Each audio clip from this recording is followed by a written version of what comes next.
Muy buenos días para todos, todas y todes. Es un día para algunos cristianos y cristianas y de otras religiones, un día de que celebraron anoche seguramente y celebrarán con ayuno, me imagino. Es la Navidad. Para otros fue compras y estrés, sobre todo para las mujeres que tienen que preocuparse de la comida, pero también los que pudieron celebrar con sus familias, sean sus familias, sus amigos, todo tipo de familia, como se dice ahora, y también un abrazo especial para los que lo pasaron solos sin tener ganas de pasarlo solos o solas, pero también los que lo pasaron solos o solas porque les gusta pasarlo solo, porque les da lata esta fiesta, entonces les gusta pasarlo bien y aprovechar de meterse a hacer cosas que les gustan. A todos un abrazo y a todas y a todos un abrazo en este día porque hay que aprovecharlo para hacer lo que uno quiera.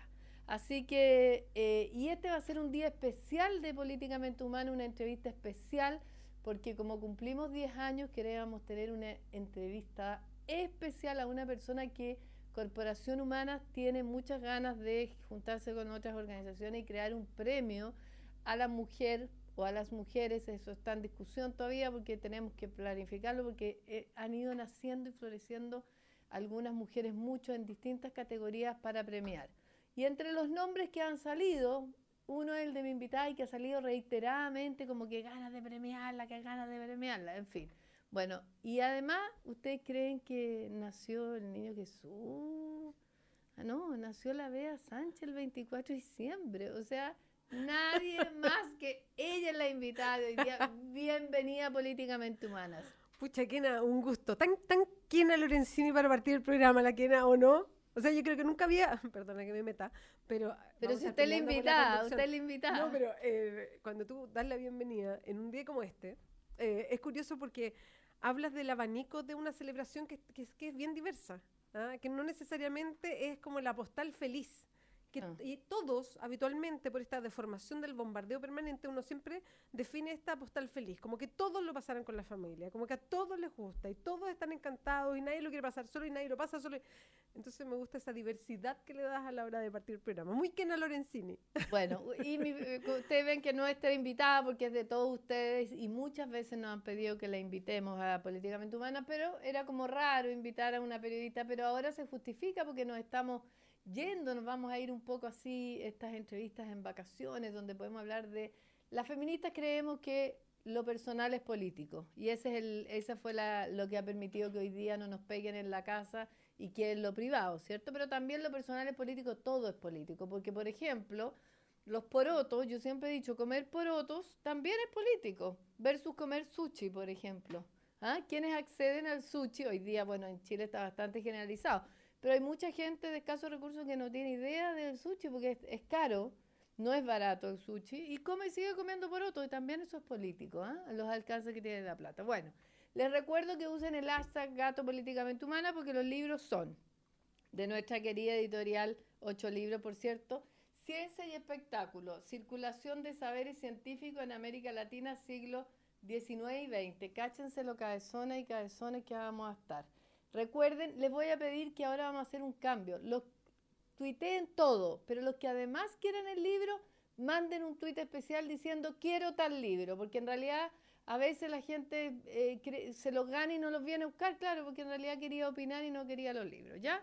Así nos vamos.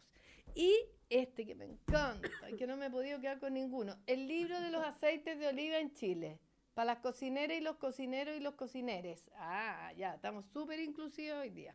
Y para mi invitada, que yo no sé en qué momento lee, porque como dice la escritora Pía Barro, cuando no estoy, porque es tan trabajadora esa mujer, cuando no estoy haciendo algo, estoy haciendo adobe. Bueno, como la vea Perdona, cuando no... perdona. Pero Pía Barros tiene otro dicho que yo lo adopté como mío y una vez se lo dije en este mismo ¿Eh? estudio. Que yo lo dijo y yo dije, "Uy, yo pienso lo mismo". Dijo, uno, por lo menos 2 veces al día, quiere estrangular al marido. Y yo lo tomé como mío, el Ya, dicho. Lo sí. encontré genial, me Chuta, y encantó. cuando vayan tres, ¿qué pasa? A la esposa, en mi caso. O sea, oye, tú sabes que a una se le olvida que está con esto del pacto de unión civil, a una se le olvida que tiene una cuestión legal. A ver, perdón, ¿y eso qué significa? Que no, que cuando tú decías al marido, yo tengo que pensar a mi esposa, de alguna manera indirecta, tengo que pensar que hay una cuestión como legal, ¿cachai? Perfecto. Que yo le Ya, digo, esto no es tan acuérdate sencillo, cuando sí. vayas a hacer los papeles que ahora tenés que decir que eres, ay, chuta, y a una se le olvida y sigue poniendo soltera para viajar en el Pero aeropuerto. y y ahora, todo. perdona, pura curiosidad, pero ahora ¿qué pones? ¿Casada? No, lo ¿O que tiene un pasa, estatus mira, particular?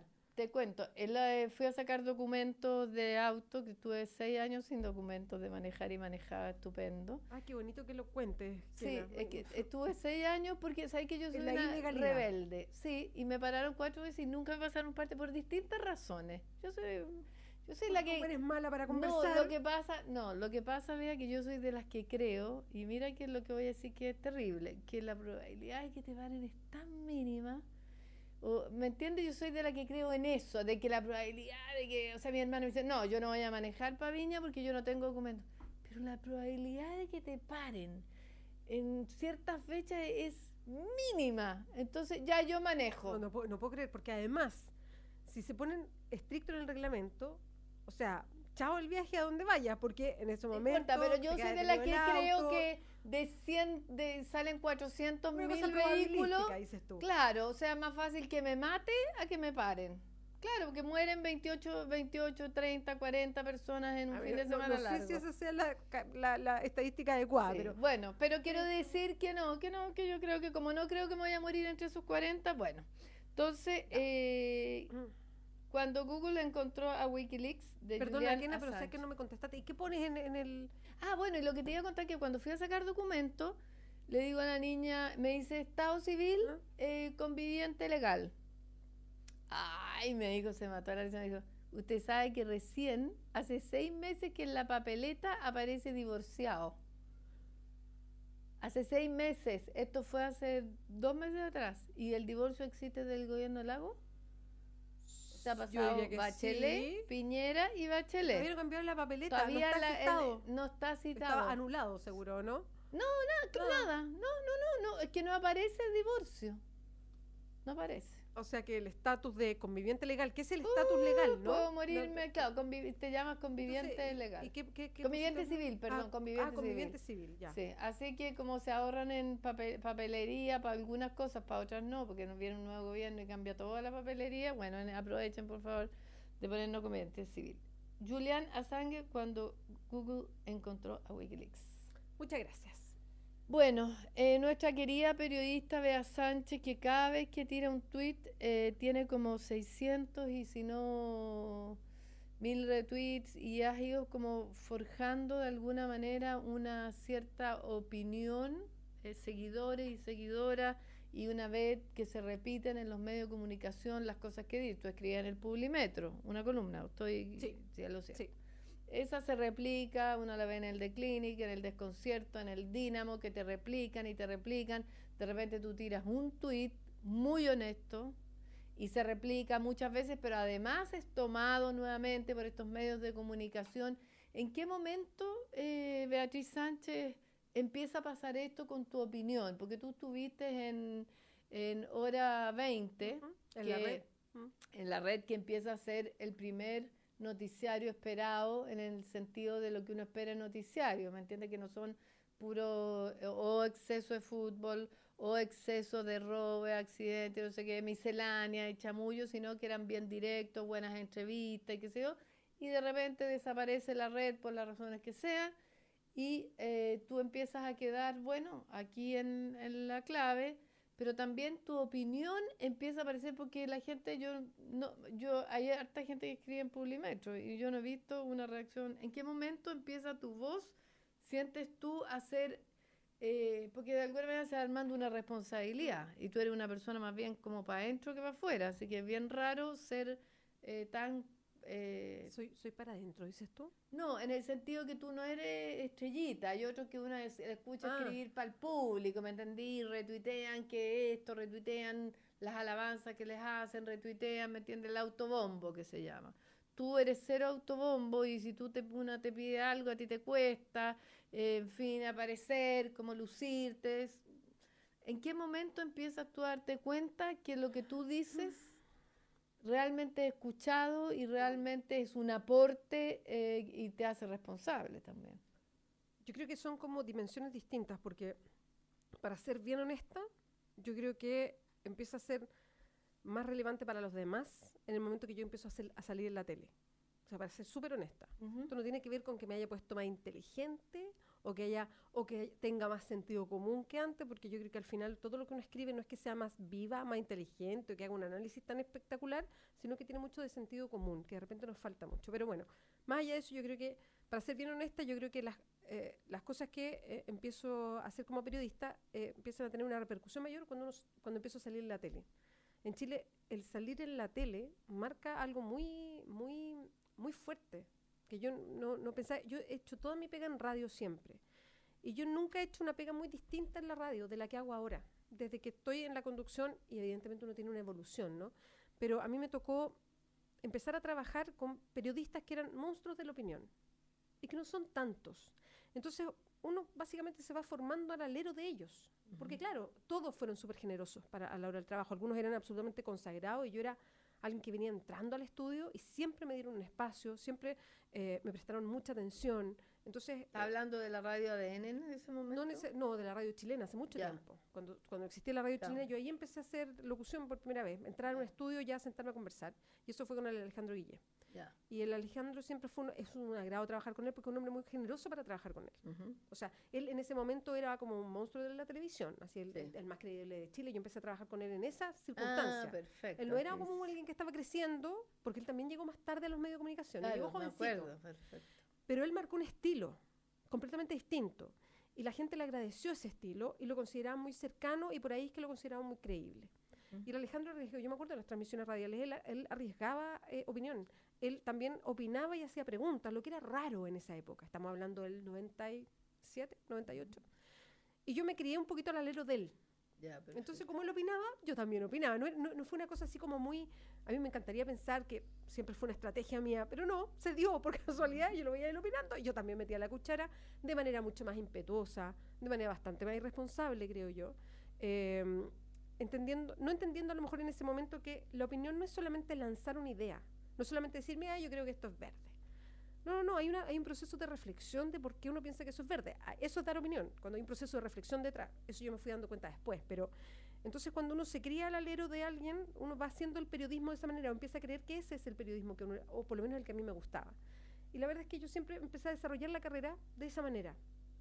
Y claro, todo esto explota cuando uno empieza a salir en la tele, pero explota por una cuestión circunstancial, porque la tele, la exposición de la imagen de uno, el cuerpo, incluso en un canal que tiene una audiencia pequeña.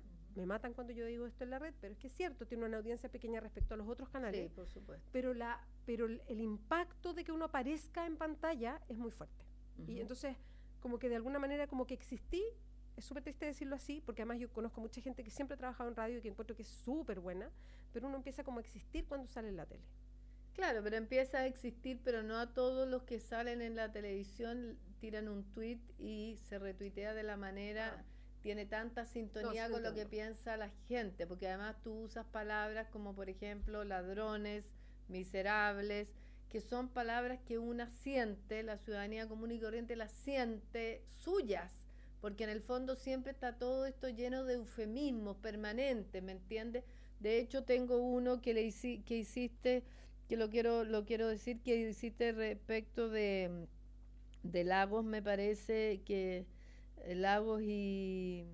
y el ministro Céspedes. Sí, y el ministro Céspedes, que me pareció bastante interesante, porque en el fondo es una llamada de atención. Ministro Céspedes, a propósito de la colusión de los pañales, ¿cierto? Dice Beatriz Sánchez, ministro Céspedes, no es sinvergüenzura. Expresidente Ricardo Lagos, no es falta de respeto. La colusión es un robo y sus autores son ladrones. Bueno, como buena periodista, muy bien redactado. Espero. Sí, muy bien redactado. Pero esas son palabras que la gente necesita escuchar. O sea, la gente no quiere eufemismo. ¿Cómo te sientes tú con esa responsabilidad? Porque, claro, los periodistas yo creo que hace no tanto empezaron a opinar. Hoy día uno ve a opinar a la Arístegui, Sí. a la Mónica Rincón, Rincón, a Daniel Daniel Matamala, Matamala. bueno, Matías siempre ha opinado. Sí, claro. En Antes lo fin, hacía Fernando Paulsen, Fernando antes lo hacía Paulsen. Alejandro Guillet. Exactamente, pero las mujeres sobre todo han venido apareciendo y Sí. tú apareces con un liderazgo respecto de esto, de la opinión, respecto Sí, a sí, las lo entiendo. mujeres lo tienes que asumir y reconocer. Y quizás la más cercana, por lo que yo la sigo bastante, con la Andrea Arístegui, y hoy día la Mónica, que se está metiendo bastante Sí, más porque a hace opinar. editoriales además, la Mónica Sí, Rincón. sí, no, pero los tweets, yo estoy En los pensando en tweets. las Ya, redes perfecto. sociales. ¿Te hace sentir alguna responsabilidad? ¿Los pensáis bien o estáis en caliente? ¿Te calentáis alguna vez? Porque yo nunca te he visto caliente. Ay, yo me caliento cada rato. Pero yo creo que se me nota. Eso no extraño eso. Pero yo creo que se me nota al aire incluso. De hecho, si hay alguna, uno se hace muchas autocríticas, pero de repente como que, yo siempre digo, se me arrancan los caracoles. Yo he notado, no sé, la otra Pero vez. dice se arrancan los enanos. ¿En Los serio? caracoles Los son muy caracoles no. lentos de ese ¿Por qué dice me arrancan los caracoles? Bueno, no pero sé, es como... porque tú eres me tan salió así, pues tan Es- lady. ¿Por Puede qué ser, se puede te ser. arrancan los enanos corren lady. rapidito, ¿cachai? En cambio los caracoles, imagínate, se te arrancan los caracoles, se demora un siglo. No había hecho ese cálculo, pues Sí, se dice se arrancan los caracoles. Los enanos, no los Los enanos, perdón, no los caracoles. Bueno, la cosa es que sí, pues de repente me apasiona mucho, incluso yo he escuchado así algunas intervenciones acá en la radio que me llega a tiritar la olla y digo, me fui para el otro lado. Así que sí, me apasiono, me enrabio, pero sabes que yo, o sea, haciendo la reflexión de lo que dices tú, me da la impresión que cuando empezó el informativo del Hora 20, o sea, a ver, de partida, cuando uno empieza a dar opinión, a mí me tocó en la radio donde trabajaba antes en la ADN hacer editoriales de opinión. Las editoriales son muy parecidas a las que hago acá en La Clave, entonces eran editoriales de un tema en específico, y cuando uno empieza a hacer editoriales agarra una fórmula de opinar, porque es una opinión con una argumentación determinada, que apunta a esa idea, el por qué uno llega a esa opinión, y es un súper buen ejercicio, porque uno entra como en un estado editorial. Entonces empiezas a buscar o a mirar los hechos y empiezas a relacionar cosas y empiezas a meterte un poquito más en profundidad desde la perspectiva de uno, ¿eh? No de una perspectiva académica, desde la perspectiva de uno, de las cosas que hacen ruido, de qué cosa no cuadra, en fin, y es un súper buen ejercicio. Pero yo creo que de repente en el Hora 20 se permitía algo que era muy interesante, que era noticia dura.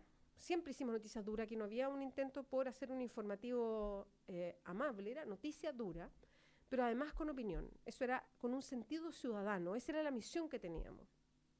Y en eso fuimos entregando opinión respecto a las cosas para tratar de darle un sentido más humano o más colectivo o más ciudadano, si tú quieres. Y en esa lectura creo que se sintonizó con muchas personas porque les faltaba el algo más. Recuerdo cosas muy puntuales que es un fetiche además que yo tengo, que son las noticias policiales. A mí no me gusta cuando las noticias policiales se consideran como tales si las noticias policiales son básicamente sociales. O sea, cuando pasó lo del niño de Temuco, que fue un tema que a mí como que me dio vuelta la semana pasada, de este chico de 13 años que lo torturaron durante 12 horas. Se supone que estaba a cargo del Sename, en fin, porque lo acusaron de un delito, que es de una violación, de hecho.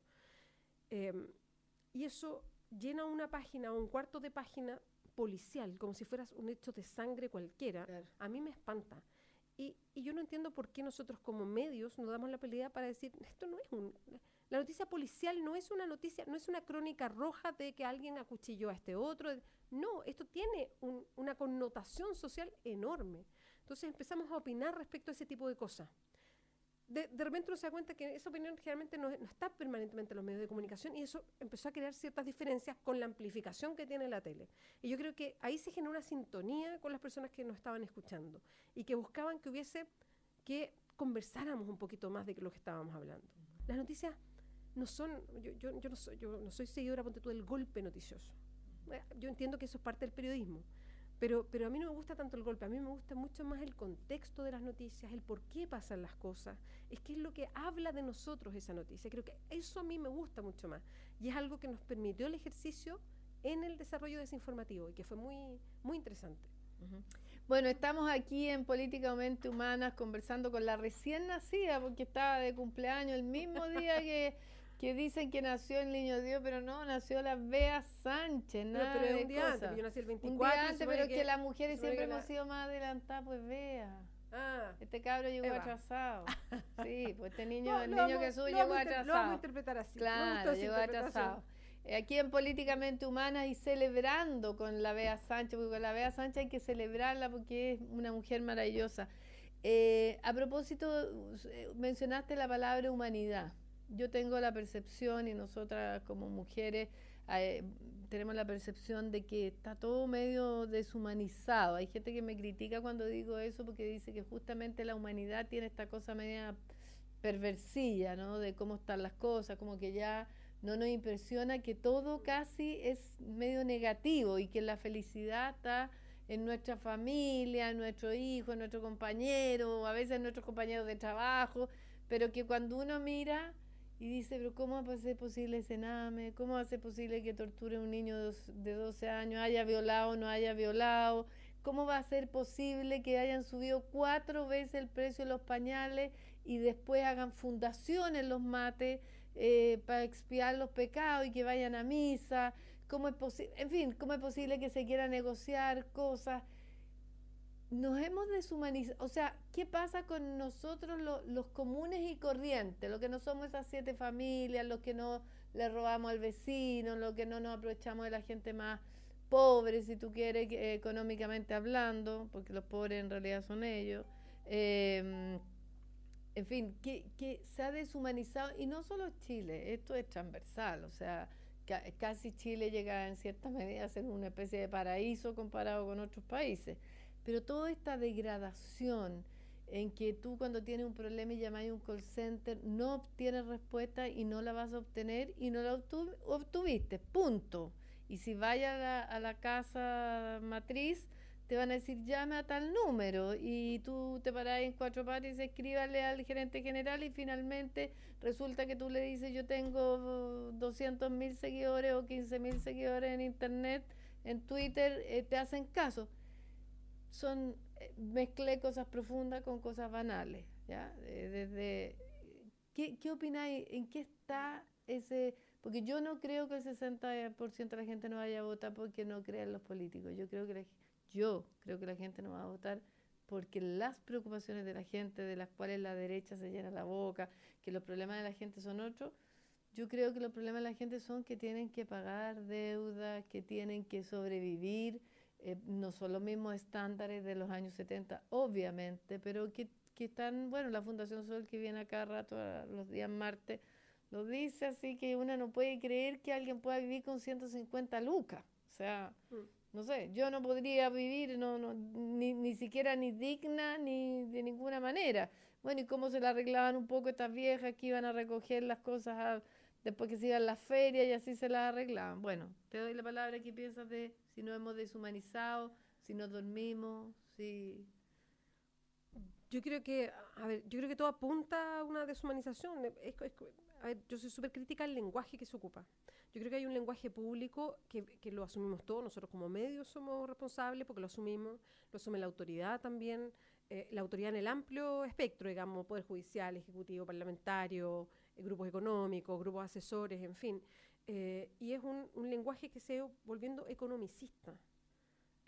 Parece que a todos nos tuviera que importar el crecimiento, que es lo más importante del país.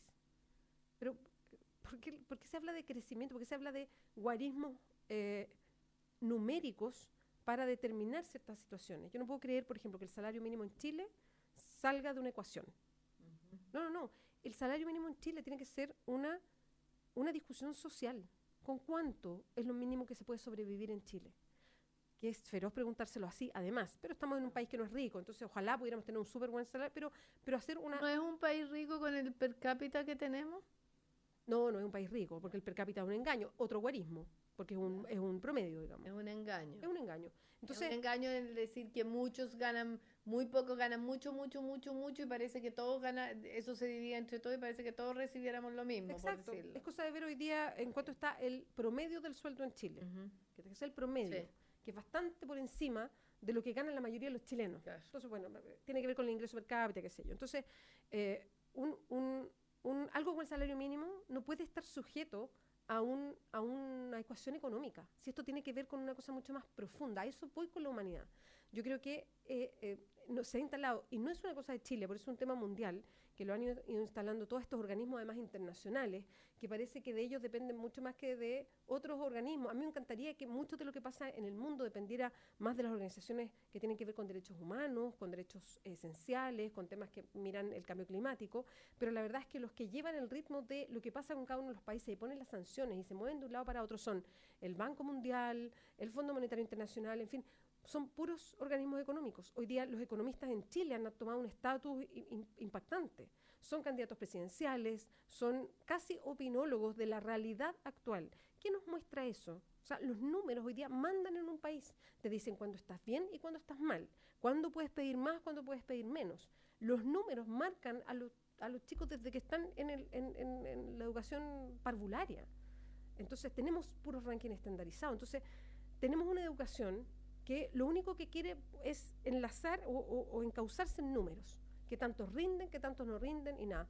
No hay una preocupación respecto a la solidaridad interna, no se habla desde que uno es chico en el colegio sobre ser feliz, sobre cómo ser feliz, sobre qué significa ser feliz, por ejemplo, o se habla de sueños. A uno le preguntan en el colegio ¿con qué sueñas tú? ¿Con qué sueñas para el futuro? ¿Cómo te miras después? ¿Qué te gustaría hacer? No se premia, se entrega muchas veces el premio del mejor compañero, pero es un premio bien baladí, bien un poco hasta inocentón, y se premian los condecorados son los mejores promedios. Uh-huh. Entonces hay una idea en Chile desatada de competencia, de que cada uno hace su propio camino, que la solidaridad, la empatía no son cosas importantes, que la felicidad no es un tema profundo, sino que es una cosa muy etérea, que no sabemos. Entonces nos han ido armando, se ha ido armando este país sin hacernos caso de la humanidad, sin mirar, por favor, la economía hay que verla desde el punto de vista humano. Las cosas no pueden ser solamente una ecuación. Entonces, si eso lo vamos repitiendo, bueno, a mí no me extraña lo que pasa hoy día. Cuando tú dices, ¿por qué hay tan poca votación? Lo que yo creo es que hay mucha rabia hoy día. Ahora, nuestra explosión social a lo mejor no va a ser igual que la de la Argentina cuando se crearon los piqueteros y salieron a apedrear los bancos. A lo mejor nuestro tipo de explosión social es nadie participa. Cuando hablamos de esta rabia que hay en Chile contenida, de verdad que no se expresa públicamente. Porque, o sea, las marchas, aparte de unas pequeñas revueltas, son súper tranquilas para cosas tan tremendas como las pensiones. ¿Y dónde se va esa rabia? ¿No se va a ninguna parte? Sí, se va hacia adentro de nosotros. ¿Por qué tenemos depresiones tan altas que escapan a la media del resto de América Latina? Los psiquiatras, yo he conversado con ellos, no saben por qué. Dicen, tenemos teorías, pero tenemos una cantidad de depresiones que es tan alta y no sabemos por qué. Bueno, ¿no tendrá que ver con esta rabia acumulada que se torna en contra de nosotros? Ay, el ethos chilensis. Bueno, las que tienen más depresiones son las mujeres y en el norte mucho los jóvenes y altos índices de suicidio. Vamos a ir a una pausa y vamos a volver con más Beatriz Sánchez en este domingo post Navidad o domingo Navidad en realidad, porque como a las 12, sí, bueno, todavía. Pero aquí estamos con la niñita Jesús, Beatriz de Jesús, demórate un poquito más. Beatriz de Jesús, se llama así, o sea, lo tenían más requete cachado, hicieron todo para que naciera antes que Jesús. Ahora, ojo que el nombre a uno se lo ponen los padres, uno ahí no tiene nada que hacer. Pero está bonito, a mí me gusta, fíjate, sí. Mira, si Jesús es un mito harto bonito, encuentro yo, si lo que pasa es que, bueno, en fin, ¿para qué tenía que elegir 12 señores? Ya. El libro de los aceites de oliva. Esa es la historia oficial que eligió solamente 12 apóstoles. Sí. Hombres, y que tuvo que perdonar. No tenía, él a la María Magdalena. La Magdalena no tenía mujeres que fueran parte de su amor. Yo creo que Magdalena lo perdonó a él. O sea, yo creo que a esta altura, yo no soy creyente, pero a esta altura creo que está bastante claro que la Biblia es un manejo de la iglesia. Sí, por supuesto. Porque básicamente la tradición de esa época marcaba hartas cosas distintas respecto a la presencia de las mujeres a la hora del grupo que iba junto con Jesús, con el que fuera esa figura de Jesús en la época, que era un adelantado para su época. Yo en eso coincido. Yo no soy creyente, pero el discurso de Jesús en esa época es un discurso adelantado para su época. Y por lo que entiendo, la presencia femenina es mucho más importante. Es la iglesia, que está regida solo por hombres, la que se encarga de que las escrituras tengan un solo significado. Imagínate la raja que le habría dado Jesús a los mates. Ya, vamos con los libros. El libro Los aceites de oliva en Chile y Ciencia y espectáculo, circulación de saberes científicos en América Latina, siglos XIX y XX, de la editorial 8 libros, y de Catalonia le regalamos a nuestra invitada. Acuérdense de que opinen todo lo que quieran, pero además los que quieran los libros y las que quieran los libros, dígalo en un tuit especial. Volvemos con Beatriz de Jesús. Estás en Radio La Clave 92.9. Bueno, ¿y qué fue? Aquí estamos otra vez con Políticamente Humanas. Recuerde seguir diciéndonos cosas. ¿Y cuál es el comentando en las límite? redes sociales quiso decir la que era Lorenzini. No, sí, ya nos conocemos ya. Vea, ¿cuál es el límite? Porque esto va, yo en mi mente sí que funciona. Yo me imagino, yo soy muy fanática de las películas de ciencia ficción, y en mi mente ya veo en uno, no ahora, no lo voy a ver yo, pero veo más adelante esas películas en que se están peleando por el agua y esa cuestión desértica y la desesperación tipo de estos Mad grupos Max. de poder arriba y esas calles llenas de gente, el pueblo abajo, en fin, o sea, yo creo que existe hoy día sin ser esa cosa pavorosa, pero yo veo que vamos en esa dirección, o sea, objetivamente yo siento que vamos en esa dirección como mundo, ¿ah? Y quiero insistir en eso, yo creo que esto no es privativo de Chile. La gracia que tiene Chile es que estamos en el bien lejito, así que por ahora vamos a poder mantener un cierto, creo yo, dentro de todo esto, un cierto equilibrio. Pero, ¿cuál es el límite? ¿Cuándo tú crees que esa rabia y eso que los psiquiatras todavía no, ya esa desesperanza aprendida, que un hombre ya que tiene muchos años, que la psicología ha hablado de la desesperanza aprendida, es decir, yo me levanto y viene alguien, me pone la pata encima y da lo mismo, ya no me levanto más. ¿Entiendes? Como decir, ¿para qué? Es un poco cuando la persona dice, si yo, quien gobierne da lo mismo porque yo no valgo nada, mi opinión vale nada, Me o sea, sigo yo tengo que levantando seguir temprano, tengo que trabajando. seguir trabajando. Además, sí. yo tengo que pagar mi deuda, entonces cuando yo estoy endeudado, yo Ah. no puedo pelear ni con mi jefe, menos voy a ir a Eso se llama pelearme. disciplinamiento social. Exactamente. nombre, digamos. Bueno, A en ver. fin, ¿cuál es el límite? ¿Cuál va a ser el límite? ¿Qué crees tú? ¿Tenemos salvación? Yo tengo la impresión de que en esta generación mía, yo siento que si bien no voy a renunciar a seguir peleándola, yo siento que mi generación perdió.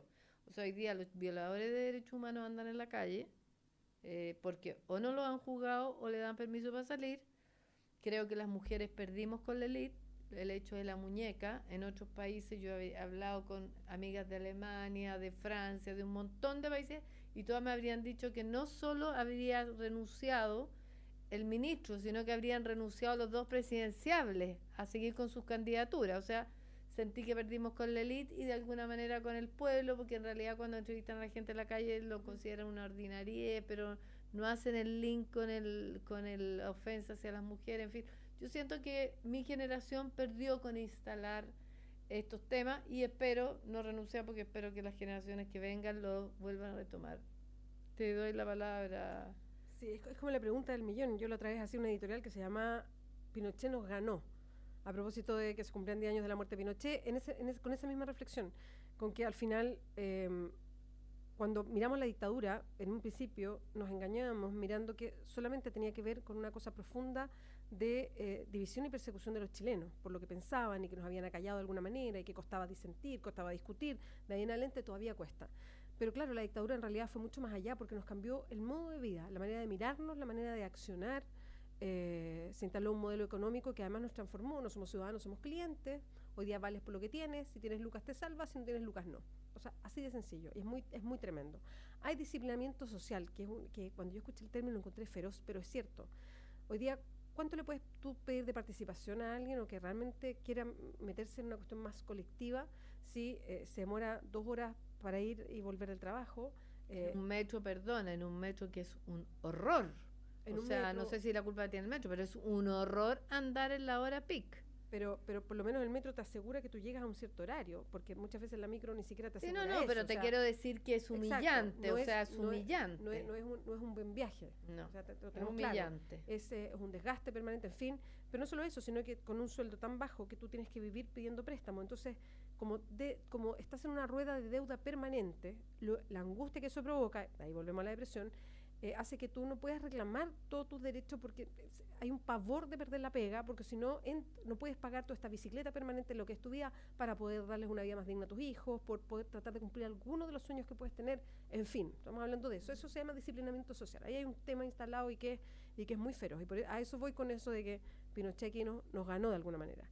Ahora, aquí creo yo, me parece que hemos ido evolucionando. A mí me encanta ver el ejemplo español. España se parece harto a Chile.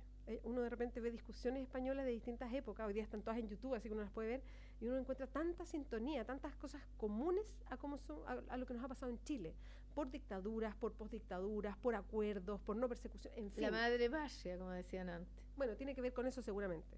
España pasó por una crisis enorme en que, y España se diseñó para volver a la democracia con este duopolio permanente. O sea, tenía que haber un partido de izquierda y uno de derecha y eso tenía que convivir. No había más espacio.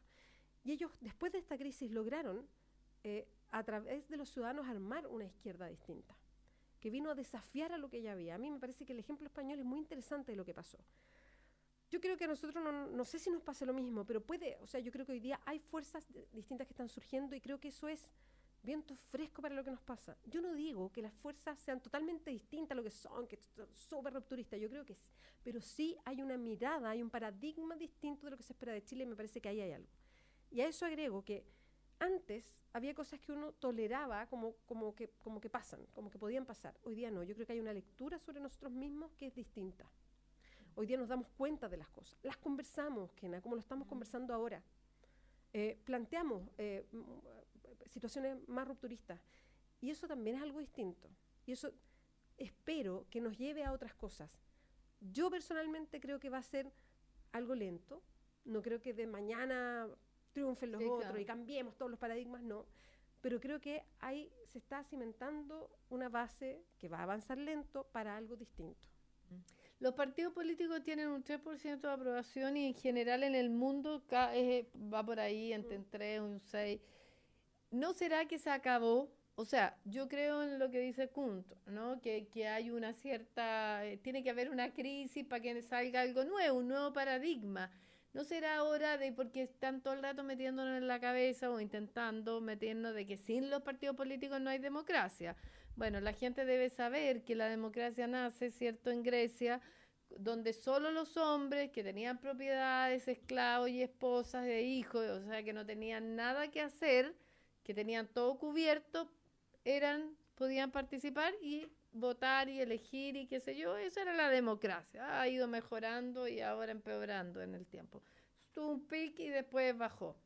Entonces, hoy día uno dice, ¿cuál es o sea, yo no tengo la respuesta, porque si la tuviera estaría, dando cátedra, estaría mirando al mundo y los tendría todos a mis pies, pero ¿no será hora ya de que cambie el paradigma de que los partidos políticos sostienen la democracia? ¿O será que ya no necesitamos la democracia? Porque la democracia que tenemos ahora es imposible que responda a lo que de alguna manera quisimos decir el gobierno del pueblo. Este no es el gobierno del pueblo, por muy buenas intenciones que pueda tener el gobernante, porque sabemos, hoy día la crisis en Chile es brutal, bueno, no solo por la corrupción, sino que vemos que los parlamentarios, no todos, por cierto, van cada uno por su lado. Bueno, en fin, es bien, una sabe que si tú postulas a ser diputada, tenés que tener súper claro que vas a tener que transar en cosas que jamás habrías transado siendo una ciudadana común y corriente. ¿Estás dispuesta a hacerlo? No.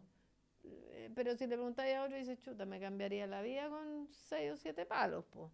Me cambiaría la vida, porque pasar de ganar 500 lucas a ganar 6 o 7 palos, bueno, todo eso pesa. Yo creo que, o sea, mi pregunta es, ¿tú crees que existe la posibilidad de que en vez de hacer este cambio lento, que me parece que tiene un sentido, ese cambio pudiera ir hacia un cambio, que no nos imaginamos, pero un cambio de paradigma, en que en vez de ser los políticos, porque además siguen siendo los mismos de siempre, son los mismos rostros, los mismos colomas, los mismos, todos son los mismos, y en la izquierda, no sé, estoy tratando de pensar, pero son los mismos todos, los mismos Pepe Autos, los mismos, todos, los Girardi, en fin, se fueran los partidos políticos y inventáramos otra cosa. Los jóvenes pudieran salir de esta cuestión tan apretada, porque en el fondo, claro, hay que usar las herramientas que hay, y Revolución Democrática se mete en ese juego y el movimiento autonomista todavía no, pero va para allá, en fin, y todo, a usar lo que hay. Pero ¿crees que si tiene un 3% de población, no sé, no será hora de que se empiece a, no sé, a formar otra manera de autogobernarse el país, eso, los países? Sí, a mí me encanta la idea de, yo no le tengo miedo como a las revoluciones. A mí como que me gustan los cambios de paradigma, me gusta cuando se tiran ideas desafiantes sobre la mesa para discutirlas. Lo que pasa es que todo para poder gobernarse en realidad tiene que tener una cierta institucionalidad. O sea, conversándolo otra vez con la candidata Carola Canelo, ella propone algo así. El gobierno dice del 95%, o sea, de todos los que están en contra de los partidos políticos. Y puede sonar muy bonito, puede sonar bastante atractivo, pero si tú lo empiezas a aterrizar es complejo, porque ¿cómo se gobierna? Entonces, lo que yo creo, sí, cuando tú hablas de que los partidos políticos tienen un 3% de adhesión, no es un problema de los partidos políticos, es una manera de cómo hoy día los partidos políticos están. Si tú miras, y hagan ese ejercicio que es bien interesante, si tú miras la declaración de principio de los partidos políticos, la verdad es que hay bien pocos, por decir que yo diría casi ninguno, calza con lo que hace con su declaración de principio. Okay. Entonces, ¿eso es problema del partido político? ¿O es problema de cómo hoy día están operando los partidos políticos? Que yo creo que son cosas distintas. Los partidos políticos, ¿qué son los partidos políticos? Los partidos políticos son movimientos sociales donde se reúne gente que tiene un ideal común y que busca llegar al poder para ese ideal poder desarrollarlo. El problema hoy día con los partidos políticos es que es gente que quiere un puesto de poder, no por un ideal en específico, sino por el poder para ejercerlo como ellos piensan y por lo que ellos creen. Entonces, ese es el ripio. El ripio, para mi gusto, no son los partidos políticos. El ripio es lo que los partidos políticos se han ido transformando, que es básicamente en pequeñas maquinitas electorales que van llenando cupos en un gobierno. Y tú te quieres quedar para siempre porque tienes un puesto de poder. Entonces, ahí hay un problema de fondo. ¿Tú te quieres quedar para siempre, por ejemplo, en tus pegas? No, yo me he cambiado un montón de veces de pega, me horrorizaría hacer siempre lo mismo. Ya. ¿Y no te gustaría entrar a un cargo político? No. O sea, mira, yo me siento súper política. No, me refiero pero un cargo elección popular. No. Diputada, si te ofrecieran candidata a la presidencia. No, para nada. A mí me gusta lo que estoy haciendo ahora, no pienso, y no porque yo crea que que los parlamentarios tienen que tener doctorados y que tienen que estar súper preparados, no, porque yo creo que el Parlamento debería ser ojalá un reflejo de cómo somos como sociedad. Uh-huh. Tú has entrado en las grandes batallas que tenemos las mujeres en Chile. ¿En qué momento empezaste a mirar a las mujeres? ¿Qué está pasando con las mujeres periodistas en Chile? Que si bien hay varias que hoy día se están reconociendo, tú, la Mónica, la Andrea, y valorando, no hay muchas más, porque el resto son casi puros hombres que aparecen, bueno, la de la cooperativa que se me olvidó quién era, pero tampoco están mencionadas. La Verónica. Sí, la Verónica, pero tampoco la menciona tanto, pero yo diría que pero tampoco son directoras de medios, tampoco están en puestos altos. Me gustaría saber, ¿cómo nace en ti esta necesidad de involucrarte en los temas de las mujeres? Porque no es algo que sea porque soy mujer. ¿Y qué crees tú que está pasando con las periodistas hoy día?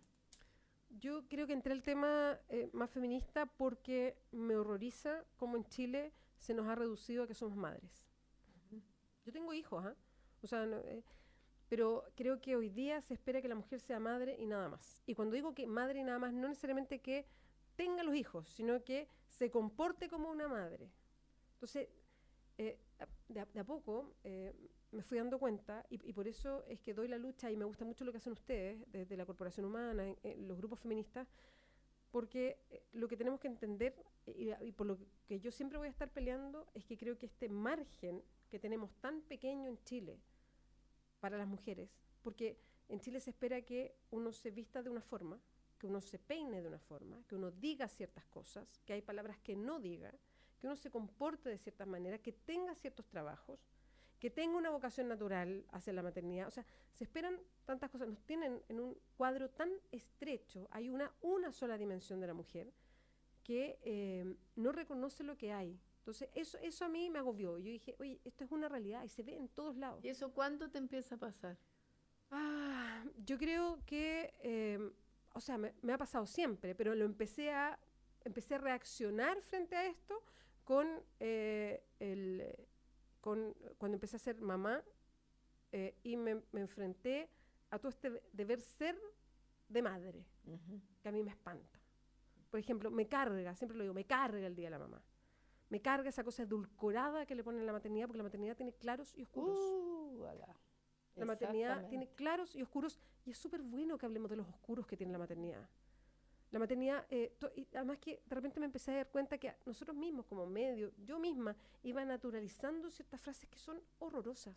Esto de lo dio todo por los hijos y que tiene un carácter positivo. ¿Cómo va a tener un carácter positivo que alguien dé todo por los hijos? O que es la mujer, la abnegación de la madre. Todas esas cosas me provocan espanto. Y eso se proyecta a lo que se espera de las mujeres. Y eso a mí me espanta también. Porque hay una unidimensión de cómo nos vemos. Somos las mujeres madres. Y lo peor de lo que te pueden calificar, porque no solamente tiene que ver con tu maternidad, sino que tiene que ver con lo que eres como mujer para la sociedad, es que te digan que eres una mala madre. Sí, claro. Entonces, eso a mí me espantó. Y ahí me di cuenta... Fue lo que hicieron con la jueza Karen Atara, que fue lo que más pidió que le repararan. No, lo que más pidió el gesto reparatorio, ella dijo, para mí lo más importante fue que se me sacó el mote de haber sido mala madre. Todo lo demás, secundario. Sí, a mí, mira, se me paran los pelos cuando me acuerdo de ese caso, porque yo tenía como hijos más o menos de la misma edad, y yo me imaginaba lo que significaba para ella, por todo esto que pasó, que de un día para otro te digan, no puedes vivir con tus hijos. Había una de 2 años. Exactamente. Y eso, se me paran los pelos de acordarme de ese momento, porque yo me ponía, creo que en general hacíamos el ejercicio, yo lo hacía, de ponerme los zapatos de ella y todo lo que se dijo públicamente, en fin, pero a eso voy, y por eso yo creo que hacer eso presente, hablarlo todos los días, yo donde voy lo digo, parezco disco rayado con el cuento, porque nos tenemos que dar cuenta que las cosas que pasan con nosotras las mujeres en Chile no es casualidad, no es que te pasó a ti, no le pasa a todo al resto.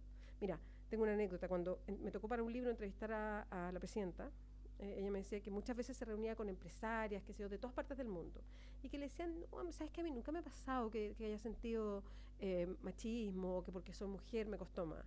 Y la presidenta decía, yo le empecé a preguntar, ¿y nunca te pasó esto? Sí, en realidad me pasó. ¿Y esto otro nunca te pasó? Sí, también me pasó. Y era porque le había pasado todas las cosas, pero era tan natural que pasara que entendía que era como que no se dan cuenta. Entonces yo siento que para mí es un terror pensar que nosotras las mujeres no nos demos cuenta y sigamos repitiendo esto que nos han instalado en la cabeza de cómo tenemos que ser. Bueno, nos vamos a quedar pendientes con la cuestión de las periodistas, pero yo antes de irme no quiero dejar una pregunta que yo tengo en mi mente. ¿Cuáles son los defectos que tiene la Beatriz Sánchez? Porque yo necesito saberlo, porque si no te voy a endiosar demasiado. ¿Cuáles son? Pero no, tírate 15. No, tírate 2. Porque ya gracias, vamos a tener que ir. Tomo muy a pecho. No, soy muy mal genio y mañosa. Soy muy mal genio y mañosa. Y los que más sienten eso es la gente que uno más quiere. Sí, por supuesto. Yo ahí donde una no se pone el límite. Soy sumamente explosiva cuando me enojo. Y se me pasa el tiro. Y me di cuenta muy tarde, me he dado cuenta que cuando uno es explosiva, claro, a uno no le pasa nada porque explota y grita, pero todos los de su entorno, y me pasa en el trabajo y me pasa en la casa, y todos los de su entorno se lesionan. Entonces uno tiene que moderar la explosividad. En eso soy... ¿Y una cualidad? Si mal que mal eres Beatriz de Jesús, pues. ¿Viste?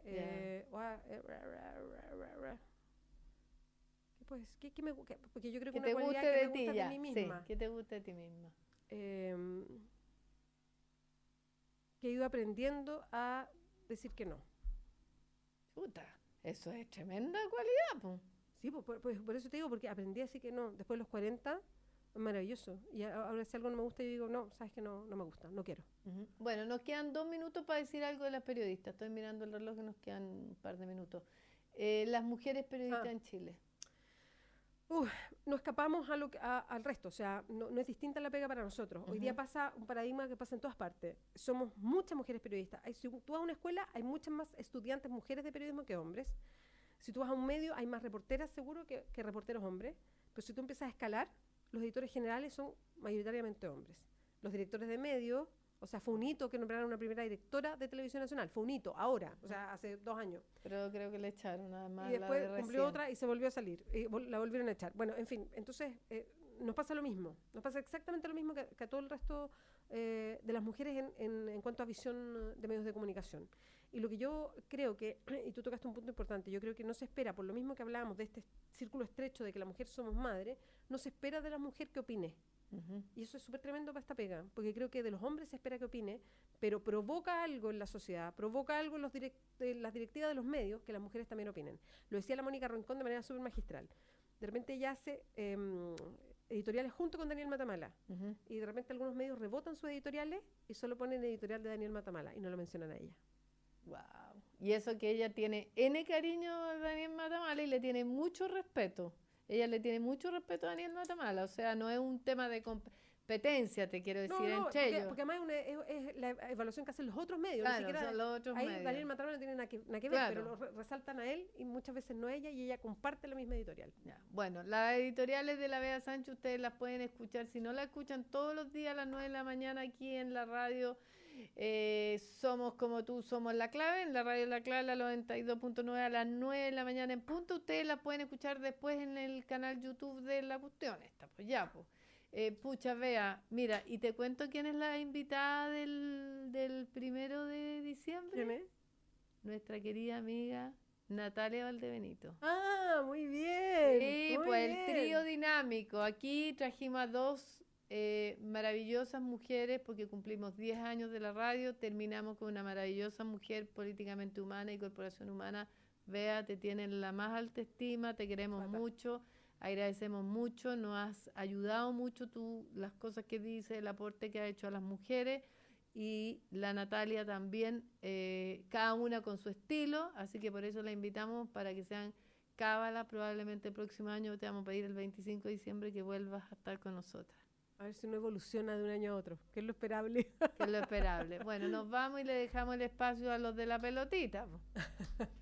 Nos vemos el próximo domingo. Para que no los que estén con la caña y las que estén con la caña, levántense nomás, prendan la radio porque van a escuchar a la Natalia Valdebenito aquí conversando y riéndonos a mandíbula batiente. Un abrazo a todos y todas, y especialmente a los que se sienten solos y solas, busquen, hagan esfuerzo. No lo podemos hacer todos desde acá de lejos.